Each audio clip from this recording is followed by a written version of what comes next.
Shalom para belovers semuanya. Bertemu lagi dengan Linda. Kali ini saya akan membacakan dengan tema dari Roma 5 ayat 1 sampai 11. Judul perikop dari firman Tuhannya adalah hasil pembenaran. Tapi saya membawakan temanya adalah hidup dibenarkan karena iman kita kepada Kristus. Oke, saya bacakan ya dari firman Tuhannya.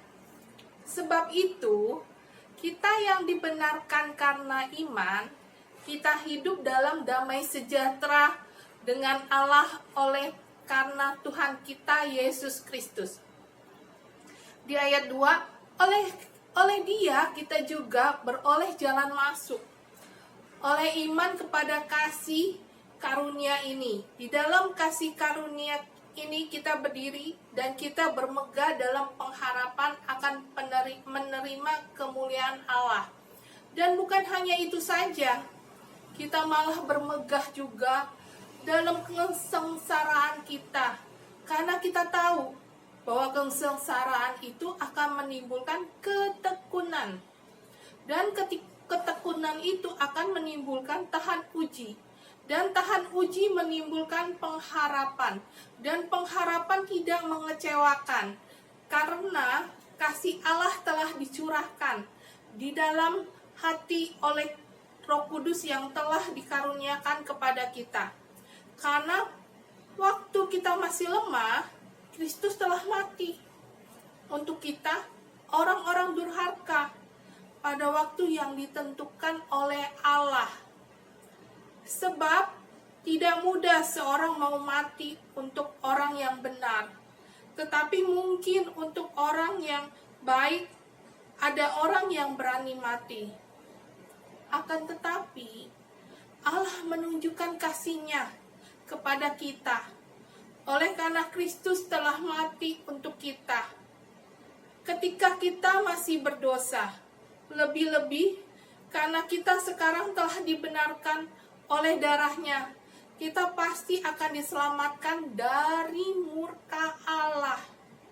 Sebab jika kita masih seteru, diperdamaikan dengan Allah oleh kematian anaknya, lebih-lebih kita yang sekarang telah diperdamaikan pasti akan diselamatkan oleh hidupnya. Dan bukan hanya itu saja, kita malah bermegah dalam Allah oleh Yesus Kristus akan kita. Sebab oleh Dia kita telah menerima perdamaian itu. Amin. Nah, hidup kita dibenarkan oleh karena iman, sehingga kita berdamai dengan Allah. Damai itu berarti kita memiliki ketentraman, ketenangan, di mana Tuhan Yesus itu telah membayar harga bagi dosa-dosa kita melalui kematiannya di kayu salib. Darahnya sangat mahal, tapi gratis. Yang gratis-gratis biasanya orang suka, ya kan? Saya juga begitu. Misalnya beli dua gratis satu. Waduh, ibu-ibu apalagi lagi zaman sekarang, lagi zaman susah cari uang, lebih baik kita mencari yang banyak promo dan banyak diskon. Oke, kita balik lagi ya. Kehidupan Kristen memiliki kehidupan sempurna di dalam Kristus. Berarti menerima Kristus dan bertumbuh di dalam Kristus. Sehingga kita di dalam hidup ini kita harus lebih dekat ya secara intens kepada Yesus, Tuhan Yesus gitu. Melalui apa? Ya melalui doa. Bukan karena saya pendoa ya, tapi saya merasakan benar-benar doa itu benar-benar besar kuasanya. Benar, dengan masalah yang saya hadapi selama ini, saya merasa saya nggak mampu kok kalau saya nggak punya Tuhan. Tapi dengan kekuatan doa yang Tuhan berikan, yang Tuhan taruh di dalam hati saya, itu benar-benar banyak memberikan kekuatan bagi hidup saya. Benar. Kadang-kadang saya merasa ya, namanya orang kan, kadang-kadang orang Kristen bilang kan begini, ya setiap orang harus diuji kebenarannya, kemampuannya. Tapi kalau diuji terus, itu kan namanya bukan nguji. Bukan nguji, itu namanya ngerjain kalau menurut saya. Kalau nguji ya 1 sampai 3 gitu ya kan, selesai. Ini nggak selesai. Nguji yang lewat orang ini, uji lagi lewat orang ini, nguji lagi lewat orang ini. Lama-lama saya bosan, saya males. Ya kan, lama-lama ketahuan kan, akhirnya dalangnya itu siapa kan ketahuan gitu. Bukan apa-apa ya. Menurut saya ujian itu memang perlu ya kan, untuk untuk membuat iman kita semakin bertambah dan kemampuan kita semakin bertambah. Tapi kalau di dalam satu lingkungan, dalam suatu organisasi, dia mengerjakannya lebih, kalau menurut saya itu bukan menguji, itu namanya udah mengerjai, ya kan? Ya namanya kayak ikan busuk ditutupin sama koran, lama-lama kecium juga kan, ketahuan, dalangnya orang ini toh. Biasanya kan begitu, ya kan? Dan menurut saya tanpa orang uji saya juga, saya ngadepin banyak persoalan dalam hidup ini udah cukup berat ya. Jadi kalau misalnya orang mau menguji ini, kadang-kadang saya malas melayaninnya. Kan udah tahu begini saya malas gitu. Mendingan saya menghindar. Lebih baik saya menghindar. Buat apa saya deketin, ya kan? Ya dia cuma ngerjain doang. Buat apa gitu loh. Jadi kalau menurut saya kehidupan sempurna itu hanya ada di dalam Kristus. Berarti menerima Kristus, bertumbuh juga di dalam Kristus. Ya kan? Semakin kita banyak badai percobaan dalam hidup, semakin kita, maksud saya gini ya, kalau selama ini apa yang saya hadapi selama ini, saya tuh banyak lari kepada Tuhan Yesus. Kenapa? Karena menurut saya kalau saya lari ke orang-orang pintar, ke dukun-dukun, percuma, nggak ada hasil, uang saya habis gitu loh, habis, nggak ada gunanya, nggak ada juntrungannya. Kenapa? Karena menurut saya satu-satunya Allah yang hidup cuman Kristus, cuman Allah Bapa, Allah Anak, Allah Roh Kudus, udah nggak ada yang lain kalau menurut saya. Saya udah, maksudnya saya sudah mencobanya gitu loh. Saya sudah dalam hidup ini, saya tadinya kan berusaha lari dari Tuhan karena panggilan saya, toh dengan himpitan masalah-masalah yang ada, apalagi dengan kehidupan saya menghadapi masalah mantra ini. Itu kan bukan masalah benda yang kelihatan, benda yang tidak kelihatan. Dan saya hanya bisa menghadapinya kalau saya berpegang pada Tuhan. Itu aja sih menurut saya. Beloved semuanya, kalau memang yang ada masalah yang mirip dengan saya, mendingan cepet-cepet cari Tuhan. Jangan cari dukun. Percuma, hasilnya percuma. Kalau menurut saya seperti itu ya. Dan kita lanjutkan. Setiap masalah yang terjadi membuat kita bertumbuh di dalam Kristus, dan tidak mudah patah semangat. Kalau kita jatuh ya kita bangkit lagi, kita ditekan ya kita berusaha bangkit pelan-pelan, ya kan? Setiap masalah pasti ada jalan keluarnya, pasti. Kita belajar bersandar pada kuasa Allah yang hidup di dalam diri kita melalui Roh Kudus. Di dalam diri kita ini, hati kita ini adalah bait Allah, bait di mana Roh Allah diam di dalam diri kita, ya kan? Gereja adalah suatu wadah, tapi diri kita sebenarnya ada gereja-gereja kecil yang milik Tuhan Yesus. Kalau menurut saya, diri saya ini milik Tuhan Yesus. Kenapa? Karena Roh Kudus dalam diri saya membuat diri saya tuh lebih peka dalam menghadapi banyak masalah tuh. Saya lebih peka kalau menurut saya, ya kan? Seperti itu sih kalau menurut saya. Dengan kuasa Kristus menaruh diri kita semakin dekat kepadanya. Maka kalau kita semakin dekat kepada Kristus, kepada Tuhan Yesus, ya kan? Tuhan Yesus akan semakin besar dalam diri kita dan kita semakin kecil. Makin kecil. Karena kenapa? Cinta kita akan makin bertambah kepada Dia. Ya kan? Dia sebagai kompas, sebagai juru kemudi kita. Jadi arah jalan kita, misalnya kita harus ke kanan ya ke kanan, kita harus ke kiri ya kita ke kiri, kita harus jalan lurus ya kita jalan lurus, seperti itu. Kenapa? Dalam kita menghadapi sebuah masalah, seperti misalnya digambarkan ya, ada sepasang kaki yang berjalan, ya kan? Sepasang kaki yang berjalan. Kita bilang, di mana Tuhan Yesus? Tuhan Yesus, aku butuh pertolongan kamu. Padahal apa? Kita sedang digendongnya. Kita sedang seperti anak bayi, kita sedang digendong sama Tuhan Yesus. Dan hanya ada sepasang kaki Tuhan Yesus yang berjalan. Sedangkan kita maksud saya begini ya. Kita ikut Tuhan tuh sebenarnya enak gitu loh. Kuk yang kita pikul itu enak. Cuman kita perlu banyak dikikis, banyak menyangkal diri kita. Itu aja sih.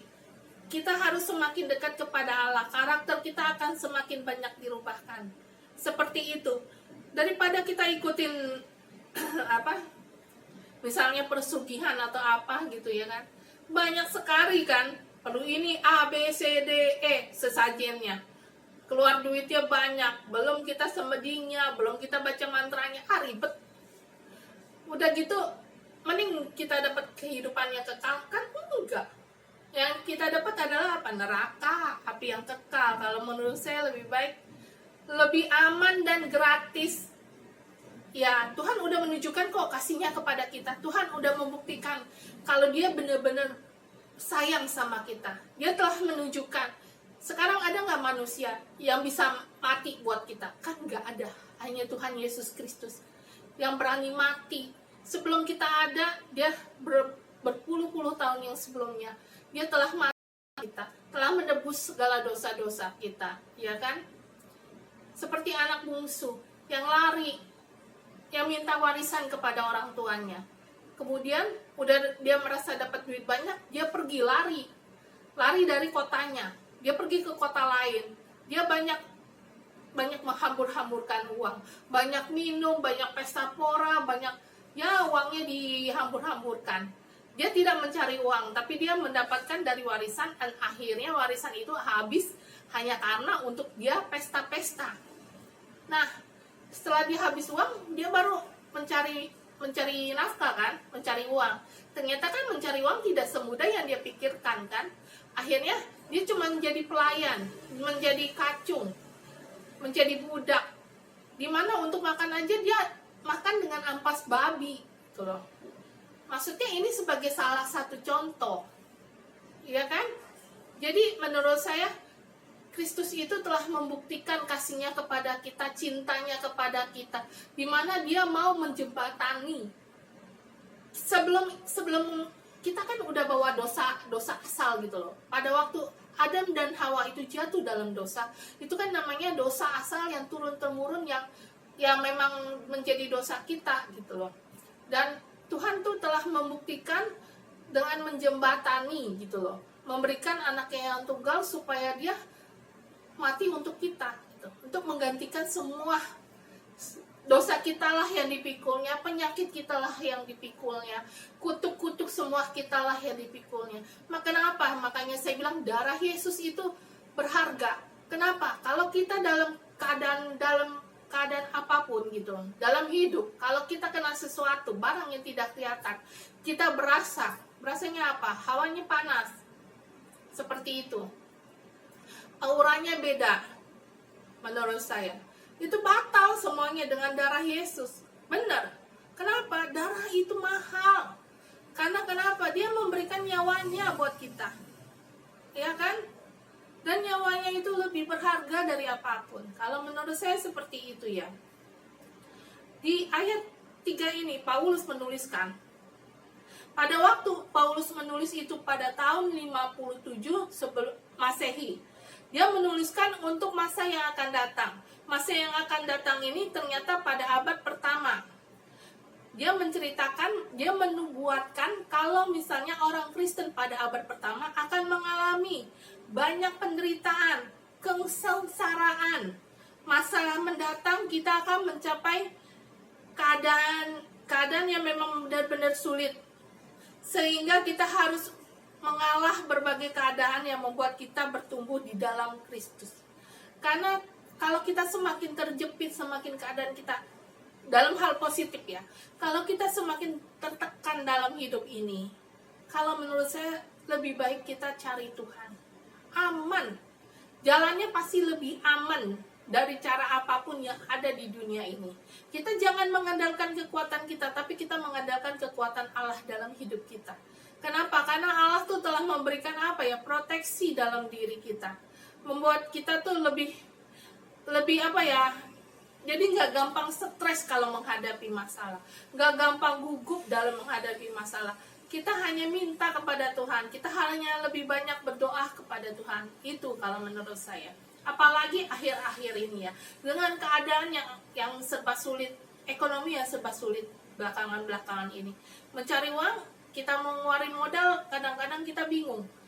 Kita mau usaha apa, ya kan? Usaha apa yang maksudnya tanpa modal, tapi kita bisa menghasilkan uang. Nah, usaha apa? Saya ngomong sama teman saya, usaha apa yang kita tanpa modal, tapi menghasilkan uang? Salah satunya ya YouTube ini, ya kan? Kita cuma modal kita apa? Kita bicara, kita bikin kreativitas yang baru, gitu. Kadang-kadang buat saya, membuat kreativitas mungkin karena saya baru pemula ya, jadinya kadang kita harus memikirkannya sampai 2 hari, 3 hari, ya kan? Kadang sekarang saya nggak gitu mau mendengarkan referensi dari teman-teman yang lain gitu loh. Saya lebih banyak membaca buku gitu. Seperti itu sih. Bukan apa-apa ya, takutnya nanti malah perkataan-perkataan orang yang menurut saya, oh ini bagus nih, nanti banyak yang kita jiplak malah ditolak, iya kan? Lebih baik kalau menurut saya, ya udah saya nggak usah mendengarkan. Saya cuma melihat-lihat dari firman Tuhan, oh ya yang ini lagi klik di hati saya bacakan seperti itu. Nah, keadaan kita sekarang ini seperti abad pertama, tapi kalau abad pertama itu penyiksaannya lebih banyak ke badan ya, maksudnya kelihatan gitu loh. Kalau kita kan masalahnya lebih banyak ke ekonomi, ya kan, pada saat ini. Karena kan ekonomi sedang terpuruk, ya kan. Tapi ya kita berusaha mencari sesuatu, misalnya jualan online. Jualan online kan sekarang ini juga lumayan, cuman ongkosnya mahal, ongkirnya. Saya kemarin ini berapa kali saya mau belanja di online, udah saya lihat barangnya dengan ongkirnya lebih mahal, ongkirnya nggak jadi saya. Mendingan saya hitung-hitung saya belanja sendiri, saya pergi sendiri. Bisa belinya lebih banyak, maksudnya dengan berbagai macam tempat lain ya kan. Cuman kalau belanja di online, di satu tempat ongkirnya sekian, satu tempat ongkir sekian. Kalau di jumlah ongkirnya, waduh, kadang-kadang ongkirnya itu bisa saya beliin barang satu lagi. Kadang-kadang kan saya ngitungnya sampai ya kita kan dengan uang yang minim ini gitu, karena kan penghasilan nggak ada pemasukan, jadinya saya harus benar-benar dihitung semuanya harus ada perinciannya. Kalau menurut saya seperti itu ya. Nah, walaupun di dalam keadaan sulit, selalu ada sukacita di dalam Tuhan, ya kan. Kadang-kadang orang nggak tahu kalau kita dalam kesulitan, kalau kita nggak bercerita, ya kan. Kenapa? Kelihatannya happy terus di dalam Tuhan. Lah iya, kadang kalau misalnya saya ada masalah, saya cuma ngeluh, aduh Tuhan kok begini ya, Tuhan kok begini ya. Saya ngomong di dalam doa, abis itu ya udah, saya cuma ngomong begini, udahlah, udah saya ngomong sama Tuhan. Tuhan yang akan membantu semuanya, Tuhan yang akan mengerjakan semuanya, Tuhan yang akan memberi jalan keluar untuk semua masalah kita. Kalau menurut saya seperti itu. Karena apa? Kita ada sukacita karena ada penyertaan Tuhan di dalam hidup kita, ya kan? Melalui kesulitan hidup atau serangan iblis itu biasanya mantra ya, untuk membangun karakter kita. Lewat masalah yang kita hadapi, membuat kita lebih banyak bersyukur kepada Allah. Kita masih hidup sampai hari ini, kita bersyukur kan kepada Allah. Dengan adanya COVID ini, banyak yang meninggal, kita masih hidup ya, kita puji Tuhan, kita masih bersyukur, ya kan. Terus udah gitu kita semakin bertumbuh ya. Terus udah gitu hadapilah kesempatan-kesempatan yang ada. Pokoknya sekarang ini begini, setiap kesempatan yang ada itu kita dengarkan, kita lihat apakah cocok buat kita. Kalau cocok langsung ambil, Jangan terlalu banyak berpikir 2 kali 3 kali kalau menurut saya. Ambil aja gitu loh. Misalnya ada nih orang ngasih kita kerjaan, ya gajinya nggak seberapa atau gimana, ya udah ambil aja. Daripada kita tolak nanti nggak ada lagi yang datang, ya kan? Apalagi dengan umur saya udah sekian, mana ada kantor yang mau terima. Yang ada kantor juga sekarang ini kerja shift-shiftan, ya kan? Yang di shift, shiftnya misalnya seminggu kerja seminggu enggak, yang dibayar kan yang kerja doang, yang nggak kerja kan nggak dibayar. Dan waktu kita banyak di rumah, ya kan? Waktu kita banyak di rumah, ya kita mempergunakan waktu kita dengan sebaik-baiknya. Kalau menurut saya seperti itu. Kita harus meluangkan waktu kita untuk mengerjakan segala sesuatu yang lebih baik. Kalau menurut saya di rumah juga nggak banyak nganggur gitu loh. Ada kerjaan aja misalnya. Kalau misalnya saya nggak ada kerjaan, saya liatin konten YouTube, masakan-masakan saya liatin, seperti itu. Atau misalnya saya baca-baca firman Tuhan, oh yang ini menarik nih untuk saya bawakan, saya bawakan gitu loh. Saya seperti itu gitu loh. Jadi apa ya, nggak banyak nganggur lah saya di rumah. Apalagi kalau mama saya sakit, ya kan. Kadang-kadang namanya orang tua ya, makin tua makin kolokan sama anaknya, seperti itu. Kalau misalnya saya ingat dia kolokan kayak begini, kadang-kadang saya bilang, kenapa dulu saya kalau ada yang mau sama mama saya, mendingan mama saya menikah lagi. Kenapa apa buat teman hari tua sebenarnya. Kalau orang tua kita pasangannya udah meninggal, lebih baik kalau menurut saya menikah lagi ya. Bukan buat apa-apa, buat temen ngobrol, temen curhat, ada yang nemenin gitu loh. Kadang kan anak ada kesibukannya sendiri, ya kan, nggak bisa menemani dalam 24 jam, ya kan. Kita harus masak, misalnya harus ngurusin anak, harus ngurusin rumah tangga, ya kan. Kalau kita banyak menemenin dia, nanti kerjaan nggak selesai rumah tangga, ya kan. Kadang-kadang sih saya misalnya disuruh, ya mah nanti saya kerjakan, nanti kalau pas waktu saya senggang saya kerjakan gitu loh. Cuman kan kalau memangnya saya lagi sibuk, saya tunda, saya pending, saya kerjakan yang penting dulu gitu. Kadang-kadang kayak misalnya kita di rumah berantakan kan, nggak mungkin kita diamkan saja, ya kan. Sehingga di ayat 5 nih ya, di ayat 5 itu Allah Bapa itu mengasihi kita sehingga Ia mengutus anaknya yang tunggal, ya kan, menjembatani jurang yang ada di antara kita dengan Tuhan. Kan antara kita dengan Tuhan nih ya, kan ada apa dulunya tuh, ada jurang pemisah lah istilahnya. Tapi dengan kehadiran Tuhan Yesus ke dalam dunia ini, dengan Ia mengorbankan darahnya yang gratis buat kita, tapi mahal sekali, gak mampu kita membayarnya. Itu membuat apa ya, gap kita sama Tuhan tuh semakin apa ya, semakin tidak ada gitu loh. Karena kenapa? Karena Tuhan Yesus tuh sebagai penghubung, sebagai penolong kita. Dan pada saatnya Tuhan Yesus akan pada saat Tuhan Yesus disalib dan naik ke atas, naik ke surga, duduk di sebelah kanan Allah, Dia akan memberikan seorang penolong yang lain, seorang Roh Kudus, Allah Roh Kudus yang di dalam diri kita, ya kan, yang membuat kita tuh kalau menurut saya Roh Kudus itu banyak sekali menolong hidup saya. Bener, kadang-kadang Roh Kudus nih ngasih tahu, misalnya saya lagi diem nih, lagi masak atau gimana, ini ada yang masuk dalam rumah kamu di atas. Kadang kita nggak boleh lengah, saya tuh nggak boleh lengah gitu. Ada yang masuk ke dalam rumah kamu, seperti itu dikasih tahu gitu. Terus kayak gitu, pasti bener, nggak salah gitu. Misalnya kayak kemarin ini dalam menara doa, saya disuruh mendoakan. Dalam penglihatan saya ada berapa titik gempa yang akan terjadi gempa. Yang aktif tuh ada berapa tempat, 2 apa 3 tempat. Saya disuruh mendoakan, saya doakan seperti itu. Jadi apa ya, kita tuh memiliki kepekaan di dalam Tuhan. Seperti itu sih. Kalau menurut saya, kita ini semakin dekat sama Tuhan, Tuhan tuh semakin membuka apa ya? Membuka masa depan kalau menurut saya. Kalau Tuhan izinkan, Tuhan akan membuka masa depan. Apa yang akan terjadi di depan, kadang kita dikasih tahu. Kita dikasih tahu terlebih dahulu. Kalau menurut saya seperti itu ya.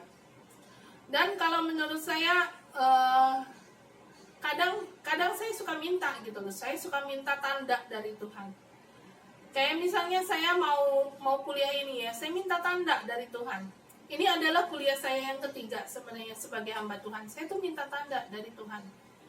Saya bilang begini sama Tuhan, Tuhan ini kan kuliah saya ketiga. Kuliah pertama saya gagal, kedua saya ikut gagal juga. Saya bilang gitu. Ini ketiga saya nggak mau gagal Tuhan. Saya bilang gitu. Beneran saya nggak mau gagal. Saya takut setengah mati. Kenapa? Ya, karena kan saya itu beda dari orang biasa. Saya beda kok. Dari kecil saya merasa diri saya itu beda dengan orang biasa. Itu yang jadi masalahnya gitu loh. Saya tuh memiliki apa ya? Kadang saya bisa melihat alus-alusan gitu.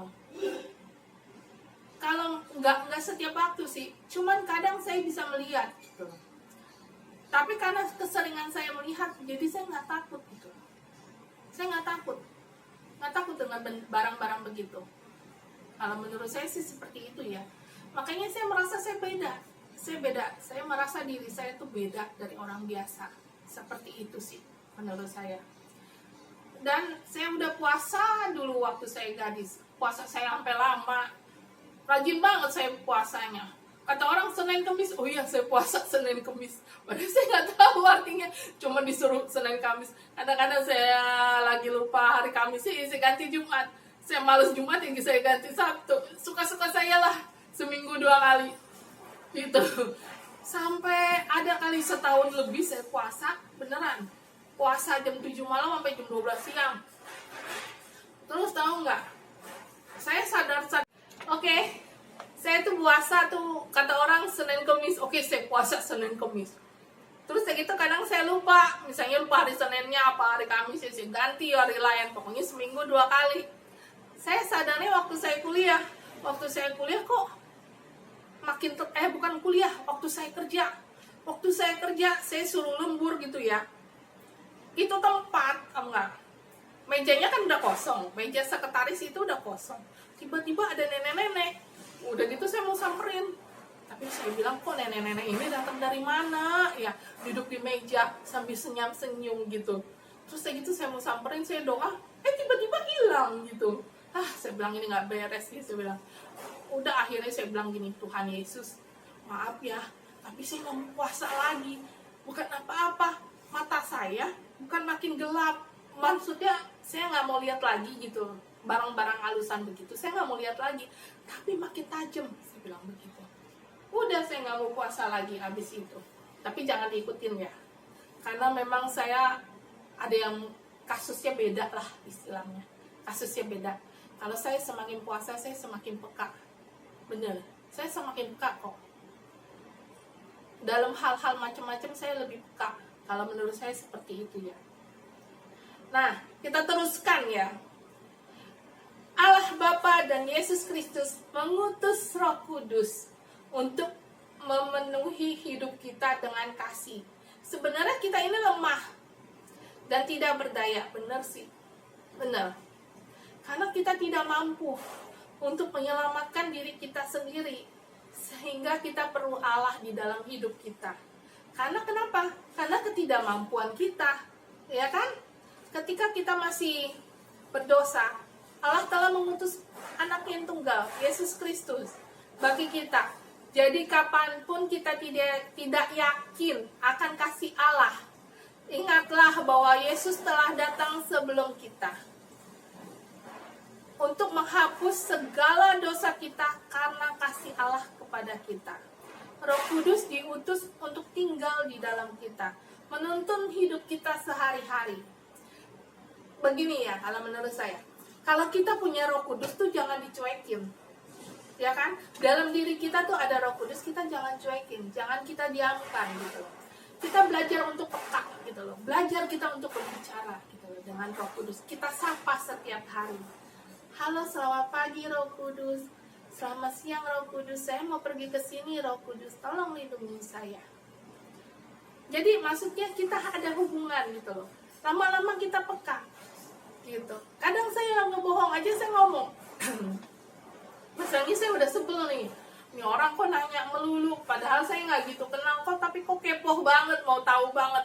Kan kadang-kadang saya nggak mau gitu loh, orang kalau nggak terlalu saya kenal, saya kurang gitu mau ini, kecuali misalnya saya kenal gitu. Dia tanya, sekolahnya di mana, kuliahnya? Udah saya jawab nih, itu kuliah bagian apa? Kalau seorang hamba Tuhan kan tahu, kalau gitu kuliahnya kuliah teologi gitu. Dari tulisan depannya juga seharusnya dia tahu gitu. Kenapa kok dia nanya lagi? Kan seharusnya dia tahu, kalau dia ngomong diri dia pendeta kan seharusnya tahu ini sekolah apa gitu. Ya saya ngomong aja asal jadinya. Kalau menurut saya kan seharusnya kan nggak perlu ditanya gitu loh. Tahu sendirilah gitu loh. Ya namanya juga sekolah teologi, depannya juga hurufnya juga udah beda, ya kan? Jadi saya ngomong, saya bohong nih hari ini, saya bilang begitu, saya ngomong, saya minta maaf. Tapi saya nggak berusaha, maksudnya gini, saya nggak berusaha untuk selalu berbohong ya. Saya nggak mau membiasakan diri untuk selalu berbohong, enggak. Saya berusaha untuk banyak ngomong benar, kecuali kalau tuh orang itu menurut saya ini orang rese ya, ini orang kepo banget gitu.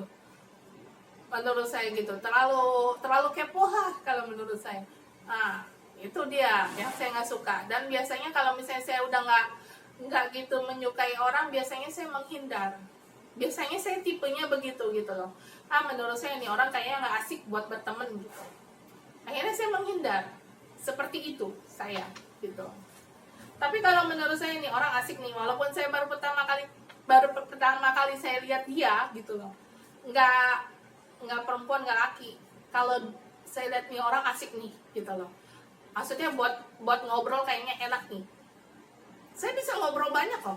Saya bisa ngobrol panjang lebar gitu. Tapi kalau menurut saya nih orang nggak asik nih, males saya ngomongnya, males. Benar. Kalau saya tipenya begitu gitu. Kita harus berdoa sekarang. Oke? Ya Allah ya Tuhanku, taruh perkataanmu dalam hatiku ya Bapa. Apa yang harus hamba doakan? Ada seorang ibu muda ya, ibu yang baru punya anak satu, tapi rumah tangganya selalu bertengkar terus. Banyak bersabar Bu, jangan banyak menuntut sama suami ibu, karena dia juga pusing mikirin bagaimana cara mencari uang. Jangan terlalu didesak Bu, jangan terlalu, nanti yang ada dia akan meninggalkan ibu. Jadi lebih baik ibu lebih banyak berdoa, mendoakan suami ibu supaya rezekinya dimudahkan, rezekinya dibukakan gitu, supaya rezekinya tuh mengalir gitu, tidak ada hambatan, tidak ada penghalang sama sekali. Bu, saya bantu berdoa ya Bu, kepala ibu pusing sekali, benar pusing banget gitu. Ibu banyak emosi, ibu banyak marah-marah di rumah. Ya Allah ya Tuhanku, hamba mendoakan seorang ibu yang menaruh tangan kanannya di dada Tuhan Yesus. Hamba berdoa Tuhan Yesus, berilah shalom dalam hidupnya, berilah damai sejahtera dalam hidupnya, berilah kekuatan dalam hidupnya menghadapi segala keruwetan hidup selama ini, mengenai kekurangan ekonomi, mengenai kekurangan uang Tuhan Yesus. Berilah jalan keluar bagi suaminya Tuhan Yesus. Berilah jalan keluar untuk suaminya mencari uang Tuhan Yesus, mencari nafkah ya Tuhan. Berilah suaminya dapat mendapatkan hasil, membawa pulang hasil untuk menghidupi istri dan anaknya ya Tuhan. Berilah ya Tuhan, berilah kesabaran, roh kesabaran bagi keluarga ini ya Bapa. Berilah berkat-Mu turun atas keluarga ini ya Bapa. Terima kasih Tuhan Yesus, Engkau sangat baik, Engkau terlalu baik bagi kehidupan kami. Percaya saja Bu, Tuhan Yesus selalu ada, Tuhan Yesus selalu ada di hati kita. Ibu telah lama meninggalkan Tuhan, ibu telah lama tidak berdoa, tidak baca firman Tuhan kembali Bu. Waktu-waktu sekarang ini adalah waktu-waktu yang Tuhan sediakan. Ambil sisi positifnya. Sisi positifnya kita bisa semakin dekat sama Tuhan. Banyak baca firman Tuhan, banyak merenungkan firman Tuhan. Percaya Bu, akan ada kedamaian, akan ada jalan keluar di dalamnya. Terima kasih Tuhan Yesus, Engkau Allah yang terbaik dalam kehidupan kami. Ada seorang anak muda, perempuan, gadis, yang beloved, kalau kamu sedang menonton YouTube aku ya, taruh tangan kanan kamu di dada. Kamu banyak sakit hati kepada mama kamu, kepada ibu kamu. Tuhan Yesus, ayo saya bantu kamu berdoa. Tuhan Yesus, ayo dong, ayo deh, kamu cantik deh, jangan ngambek. Tuhan Yesus, saya menerima Engkau dalam hidup saya, menjadi juru selamat saya. Saya mengampuni ibu saya. Jangan banyak, biar gimana, itu ibu yang melahirkan kamu, yang mengandung kamu 9 bulan, ya kan, melahirkan kamu. Ada kesalahan orang tua kamu, dia tidak mengerti kamu, tapi kamu harus belajar untuk mengampuni, belajar untuk mengerti posisi orang tua kamu, ya kan? Mungkin gak semua yang kamu inginkan dituruti oleh orang tua kamu, oleh ibu kamu, tapi kamu belajar untuk mengerti keadaan dia, untuk mengerti posisi dia. Dia selama ini keras sama kamu. Sebenarnya yang saya lihat dalam pikiran dia begini, dia ingin kamu berusaha mandiri gitu, jangan menjadi gadis yang manja. Dia ingin mendidik kamu seperti itu, sedangkan kamu menganggapnya lain. Kamu menganggap ibu kamu itu seperti ibu tiri yang sangat kejam, yang sangat mengekang keinginan kamu semuanya. Padahal ibu kamu nggak seperti itu. Ibu kamu ingin kamu tuh mandiri, jangan banyak bergantung sama orang. Maksudnya dia mendidik kamu untuk lebih mandiri, supaya jangan bergantung sama orang lain. Dia didiknya melalui diri dia, dan dari ibu kamu tuh dia didik begitu gitu loh, supaya kamu tuh menjadi wanita yang mandiri nantinya. Jangan jadi ibu rumah tangga doang yang meminta uang dari suaminya. Maksud ibu kamu seperti itu.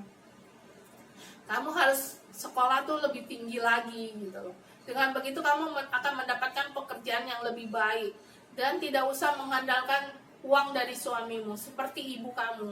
Kadang-kadang dapat uang sekian gitu, kata dia bingung untuk mencukupi kebutuhan rumah tangga tuh, dia bingung gitu loh. Jadi dia nggak mau kamu seperti ibu kamu. Menurut ibu kamu seperti itu pandangannya. Jadi kamu jangan terlalu sakit hati gitu. Nggak boleh menendam, apalagi sama orang tua, nggak baik ya. Belajar untuk menerima ibu kamu apa adanya. Belajar untuk mendengarkan apa yang ibu kamu katakan. Kadang-kadang kamu sengaja gitu loh. Ibu kamu ngomong A, kamu ngomong ngerjakan B, ya kan? Sebenarnya cuma bikin sakit hati ibu kamu. Padahal ibu kamu bermaksud baik sama kamu. Seperti itu maksudnya. Mungkin karena kamu masih muda, kamu belum pikirannya panjang, belum pikirannya ke arah depan. Sedangkan ibu kamu tuh melihatnya dia kan udah melewati tahap-tahap itu. Jadi dia tahu gitu loh. Dia mau mendidik anaknya tuh, mungkin didikan dia agak lebih keras kepada kamu. Maksud dia sih baik. Kalau menurut saya, yang saya lihat maksud dia baik. Nggak semuanya maksud dia jahat kok. Ingin kamu lebih mandiri aja seperti itu. Jangan banyak tersinggung. Lebih banyak berdoalah, ya. Terima kasih Tuhan Yesus, terima kasih untuk semua yang telah Engkau berikan dalam kehidupan kami. Kami bangga memiliki Engkau ya Tuhan, karena Engkau satu-satunya poros kehidupan kami, juru selamat kami yang hidup. Engkau adalah satu-satunya jalan keselamatan kami ya Bapa. Kami mengucap syukur hanya kepadamu, kami berkiblat hanya kepadamu saja Bapa. Ajar kami masing-masing agar hati kami tertarik kepadamu. Kami hanya membuka diri kami hanya kepadamu Bapa. Dan kami percaya semua masalah hidup, semua ujian hidup kami percaya semuanya akan ada jalan keluar. Semua yang berkat daripada Tuhan akan datang dalam kehidupan kami masing-masing. Terpuji-puji namamu Tuhan Yesus. Haleluya. Amin. Shalom semuanya. Jangan lupa para beloved untuk like, share, komen, subscribe, dan bunyikan loncengnya. Terima kasih.